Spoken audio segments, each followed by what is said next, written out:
Salam alaikum. À travers cette vidéo, nous allons traiter deux exercices sur le séquençage nucléotidique.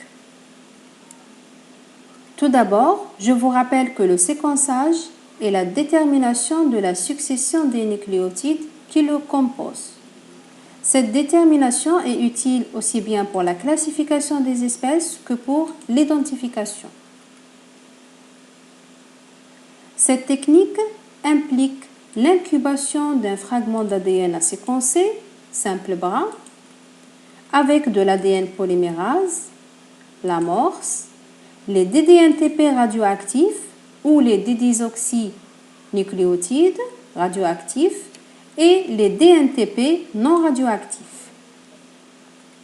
Les 4 incubations distinctes sont alors réalisées contenant chacune des DDNTP marqués radioactivement.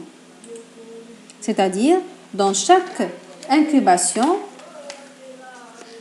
sont incorporés des nucléotides à faible concentration. Ces mélanges sont ensuite séparés par électrophorèse sur 4 gels de polyacrylamide. Ainsi, les résultats de l'électrophorèse figurent sur ce profil électrophorétique. Dans ce premier exercice, on doit déduire la séquence du brin complémentaire et celle du brin étudié à partir de ce profil électrophorétique. Et avant de répondre à cette question, il faut noter que le brin complémentaire est le brin issu du séquençage du brin étudié qui a servi de matrice. Et le séquençage se fait toujours de l'extrémité 5' phosphate vers 3' OH, ce qui implique que le brin étudié doit avoir une orientation de 3' OH vers 5' phosphate. Aussi, il faut noter que le démarrage du séquençage nécessite une amorce dont la séquence est connue et qui initie la polymérisation en fournissant une extrémité 3' OH libre, indispensable au fonctionnement de l'ADN polymérase. Une fois qu'elle trouve une extrémité 3 OH libre, elle démarre le processus de l'élongation, c'est-à-dire le séquençage. Selon le profil électrophorétique obtenu, on peut déduire que le fragment présent dans la distance de migration la plus élevée correspond à la séquence la plus courte, c'est-à-dire à l'incorporation de nucléotides guanine marqués radioactivement. Pour le deuxième fragment présent dans la distance la moins élevée par rapport à la précédente et qui correspond à l'incorporation de l'adénine marquée radioactivement.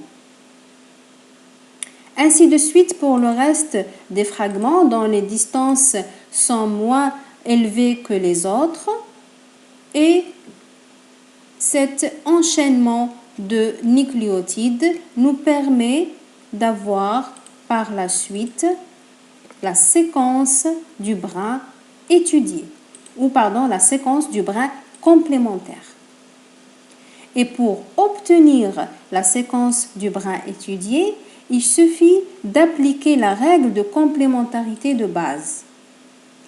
Et voilà, nous avons donc la séquence du brin complémentaire ainsi que la séquence du brin étudié à partir du gel ou à partir de ce profil électrophorétique.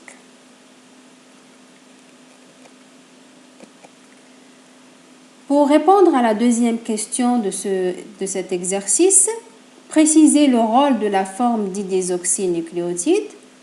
Donc l'incorporation de la forme didésoxy dépourvue d'une extrémité OH libre empêche la polymérisation de se poursuivre et conduit alors à l'arrêt de la polymérisation. Ainsi, dans chaque tube, de nombreux fragments d'ADN sont obtenus de longueurs différentes et qui finissent tous par un didesoxynucléotide.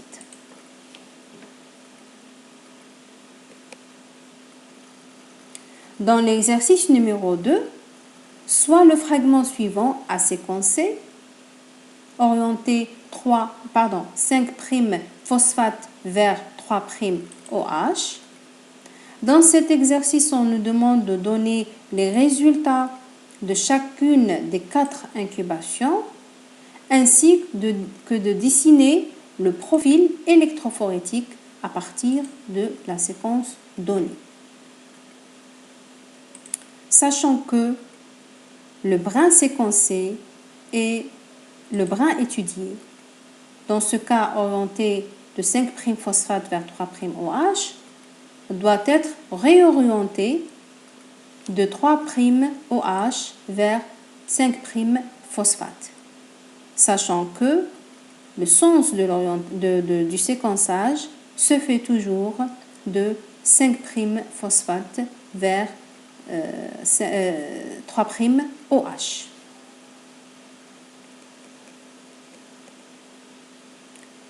Et pour les résultats des 4 incubations, dans le cas de l'incorporation de l'adénine marquée radioactivement, nous avons 2 possibilités de l'incorporation de cette adénine radioactive. Vous voyez ici qu'il y a aussi une séquence complète, c'est-à-dire un séquençage complet qui nous a permis d'avoir une séquence, donc la séquence complète, mais qui n'a pas incorporé, qui ne contient pas le nucléotide radioactif. C'est-à-dire que cette séquence ou ce fragment n'est pas visible sous UV sur le gel de l'électrophorèse. Seuls les 2 fragments ayant incorporé l'adénine radioactive sont bien visibles sur gel, bien sûr sous UV.